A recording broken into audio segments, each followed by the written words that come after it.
प्राचीन काल में एक सेठ जी थे जिनके 7 पुत्र थे और सातों के विवाह हो चुके थे। सबसे छोटे पुत्र की पत्नी श्रेष्ठ चरित्र की और सुशील थी, परंतु उसके भाई नहीं था। एक दिन उस घर की बड़ी बहू ने घर लीपने के लिए पीली मिट्टी लाने के लिए सभी बहुओं को साथ चलने को कहा तो सभी एक साथ दलिया और खुरपी लेकर मिट्टी खोदने के लिए निकल पड़ी।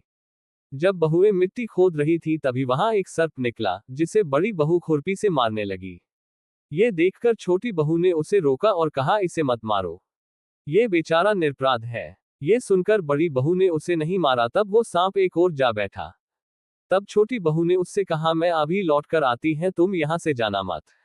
इतना कहकर वह सबके साथ मिट्टी लेकर घर चली गई और कामकाज में फंसकर सर्प से जो वादा किया था वो उसे भूल गई। उसे दूसरे दिन वह बात याद आई तो वो सबको साथ लेकर वहां पहुंची। सर्प अभी भी उस स्थान पर बैठा था, जिसे देखकर छोटी बहू बोली, सर्प भैया नमस्कार। सर्प ने कहा, तू भैया कह चुकी है, इसलिए तुझे छोड़ देता हूं, नहीं तो झूठी बात कहने के कारण मैं तुझे अब तक डस लेता। वह बोली, भैया मुझसे भूल हो गई, उसकी क्षमा मांगती हूं। तब सर्प बोला, अच्छा, तू आज से मेरी बहन है और मैं तेरा भाई, तुझे मुझसे जो मांगना हो मांग ले। वह बोली, मेरा कोई भैया नहीं है, अच्छा हुआ तुम मेरे भाई बन गए। कुछ दिन व्यतीत होने पर वह सांप मनुष्य का रूप रखकर उसके घर आया और बोला कि मेरी बहन को भेज दो। सबने कहा, इसका तो कोई भाई नहीं है, फिर तुम कौन हो? तो वह बोला, मैं दूर के रिश्ते में इसका भाई हूं, बचपन में ही बाहर चला गया था। उसके विश्वास दिलाने पर परिवार के लोगों ने छोटी को उसके साथ भेज दिया। उसने मार्ग में बताया कि मैं वही सर्प हूं, इसलिए तू डरना मत और जहां चलने में कठिनाई हो वहां मेरी पूंछ पकड़ लेना। छोटी बहू ने वैसा ही किया और इस प्रकार वह उसके घर पहुंच गई। सर्प के घर के धन ऐश्वर्य को देखकर वह चकित हो गई। इस तरह से वो उसके घर में रहने लगी। एक दिन सर्प की माता ने उससे कहा, मैं एक काम से बाहर जा रही हूं, तू अपने भाई को ठंडा दूध पिला देना। उसे इस बात का ध्यान नहीं रहा और उसने सांप को गर्म दूध पिला दिया, जिससे उसका मुख जल गया। ये देखकर सर्प की माता को गुस्सा आ गया, परंतु सर्प के समझाने पर वह चुप हो गई। तब सर्प ने कहा कि बहन को अब उसके घर भेजना चाहिए। तब सर्प और उसके पिता ने उससे बहुत सा सोना, चांदी, जवाहरात, वस्त्र, भूषण आदि देकर घर पहुंचा दिया। इतना ढेर सारा धन देखकर बड़ी बहू उसने जलने लगी और कहने लगी कि तेरा भाई तो बड़ा धनवान है, तुझे तो उससे और भी धन लाना चाहिए। सर्प ने जब ये वचन सुना तो उसने सब वस्तुएं सोने की लाकर दे दी। ये देखकर बड़ी बहू ने कहा, इन वस्तुओं को झाड़ने की झाड़ू भी सोने की होनी चाहिए। तब सर्प ने झाड़ू भी सोने की लाकर दे दी। सर्प ने छोटी बहू को हीरा मणियों का एक अद्भुत हार दिया, जिसकी प्रशंसा उस राज्य की रानी ने भी सुनी और वो राजा से बोली कि सेठ की छोटी बहू का हार मुझे चाहिए। राजा ने मंत्री को हुक्म दिया कि उससे वह हार तुरंत ही ले आओ। मंत्री ने सेठ जी से जाकर कहा कि महारानी जी छोटी बहू का हार पहनेंगी, वह हमें दे दो। सेठ जी ने डर के कारण छोटी बहू से हार लेकर उन्हें दे दिया। छोटी बहू को ये बात बहुत बुरी लगी। उसने अपने सांप भाई को याद किया और उससे प्रार्थना की, भैया, रानी ने हार छीन लिया है, तुम कुछ ऐसा करो कि जैसे ही रानी वो हार पहने वह सर्प बन जाए और जब वह मुझे लौटा दे तब वो हार हीरो और मणियों का हो जाए। सर्प ने ठीक वैसा ही किया। जैसे ही रानी ने हार पहना वैसे ही वह सर्प में बदल गया। ये देखकर रानी चीख पड़ी और डर गई। ताजा खबर, शहर, देश, Olympic 2024, entertainment, sports, lifestyle, viral, web story, education, business, photo, RBI MPC meet 2024, Vinesh Phogat retirement. आज की ताजा खबर, आज का मौसम, Ind VSSL third OD highlights, Maharashtra railway news. आज का राशिफल the 8th of August 2024, Paris Olympics 2024 India schedule today. Short video, home, live TV, शहर, photos, Hindi news, spirituality, Nag Panchami व्रत कथा। नाग पंचमी की व्रत कथा हिंदी में पौराणिक कहानी से जाने इसका महत्व।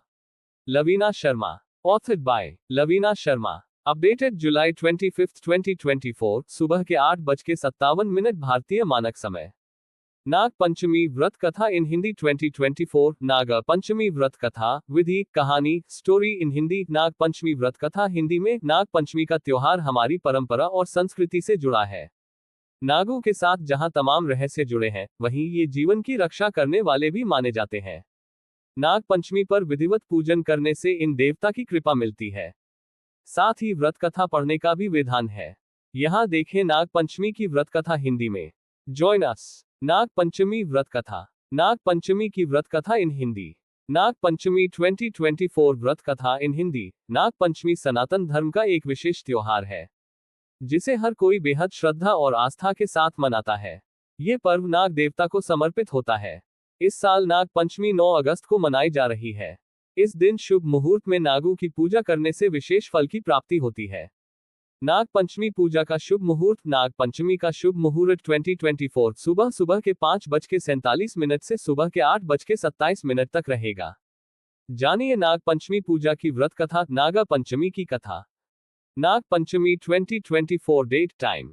नाग पंचमी की व्रत कथा। नाग पंचमी की कथा। प्राचीन काल में एक सेठ जी थे जिनके 7 पुत्र थे और सातों के विवाह हो चुके थे। सबसे छोटे पुत्र की पत्नी श्रेष्ठ चरित्र की और सुशील थी, परंतु उसके भाई नहीं था। एक दिन उस घर की बड़ी बहू ने घर लीपने के लिए पीली मिट्टी लाने के लिए सभी बहुओं को साथ चलने को कहा तो सभी एक साथ दलिया और खुरपी लेकर मिट्टी खोदने के लिए निकल पड़ी। जब बहुएं मिट्टी खोद रही थी तभी वहां एक सर्प निकला जिसे बड़ी बहू खुरपी से मारने लगी। ये देखकर छोटी बहू ने उसे रोका और कहा, इसे मत मारो, ये बेचारा निरपराध है। ये सुनकर बड़ी बहू ने उसे नहीं मारा। तब वो सांप एक ओर जा बैठा। तब छोटी बहू ने उससे कहा, मैं अभी लौट कर आती हैं, तुम यहां से जाना मत।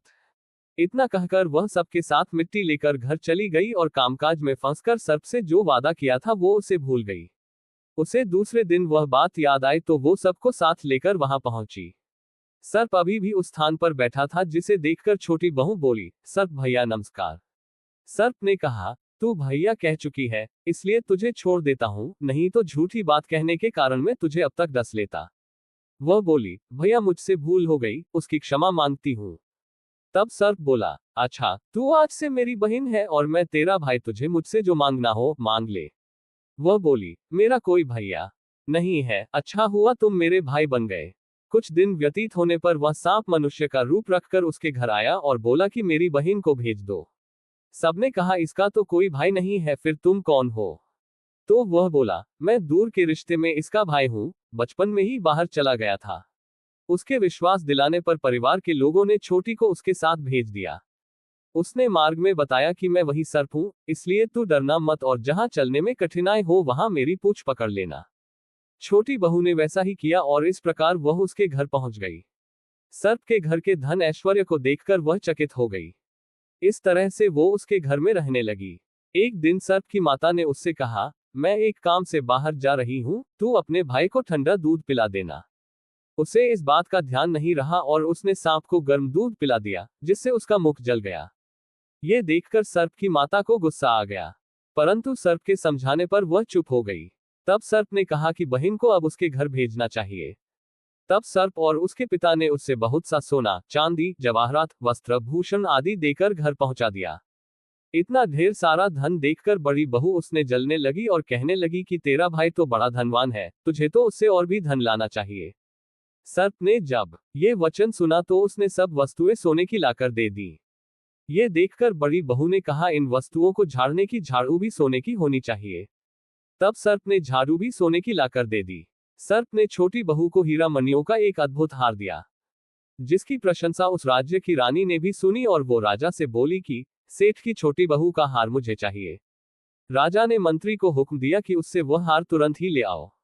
मंत्री ने सेठ जी से जाकर कहा कि महारानी जी छोटी बहू का हार पहनेंगी, वह हमें दे दो।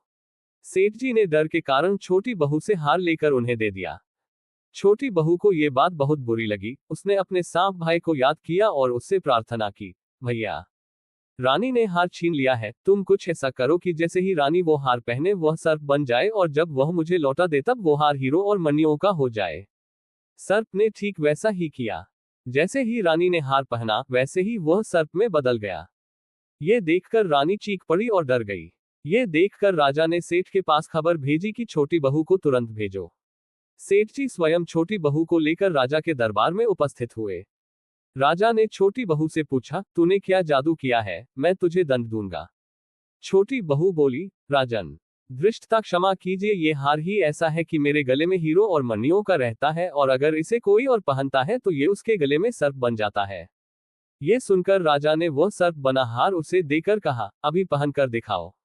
छोटी बहू ने जैसे ही उसे पहना वैसे ही हीरो मणियों का हो गया।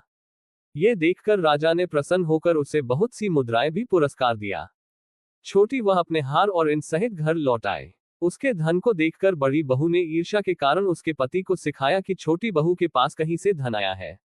ये सुनकर उसके पति ने अपनी पत्नी को बुलाया और कहा कि ठीक ठीक बता, ये धन कहाँ से आया है। तब वह स्त्री फिर से अपने सर्प भाई को याद करने लगी।